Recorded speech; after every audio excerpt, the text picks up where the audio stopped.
at the Roval.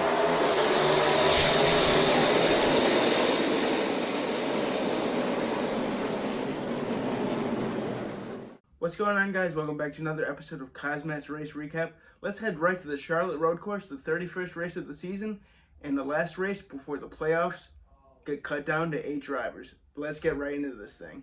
The front row to start today's race was Brad Keselowski and Denny Hamlin. Hamlin getting a great jump on the start of the race, with everybody charging around this treacherous road course, going through the twists and turns, battling for that track position. We had a strategy call 10 laps into the race, as some cars decided to come down pit road, putting on 4 fresh tires, not being able to fuel their cars until the competition caution on lap 12.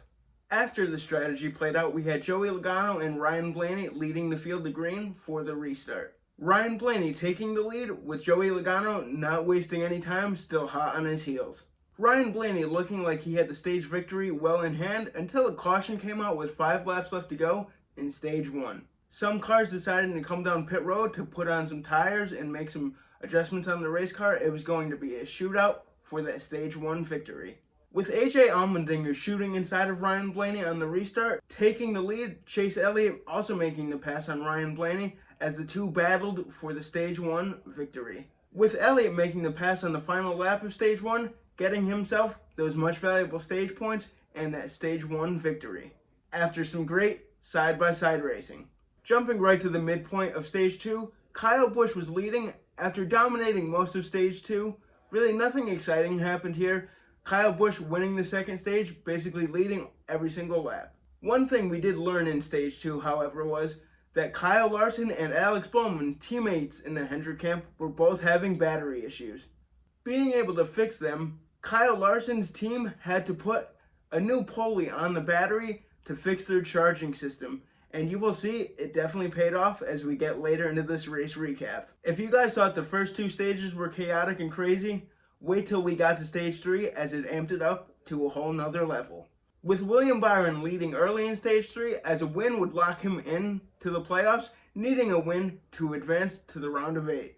As Chase Elliott and Kevin Harvick made contact with each other, let me know if this story sounds familiar, because if we flash back to Bristol, Chase Elliott prevented Kevin Harvick from getting the win after the two made contact late in the race, Kevin Harvick getting his revenge at the Roval, or so he thought. Continuing right along with the intense action, we jumped right to 34 laps to go in the race as green flag pit stops got underway. William Byron cycling back to the lead with 30 laps left to go in the race after green flag pit stops cycled through. Shortly after this, however, here's where all the carnage and chaos really took place, as we had a caution come out shortly after, because the 9 of Chase Elliott's bumper cover came off, creating debris on the track, which brought out your caution. With absolute madness ensuing in these last 20 laps, we had cars overshooting corners, having to make pass-through penalties, and all of a sudden, here comes Kyle Larson charging his way through the field, trying to hold off his teammate who needed a win, William Byron, and Tyler Reddick,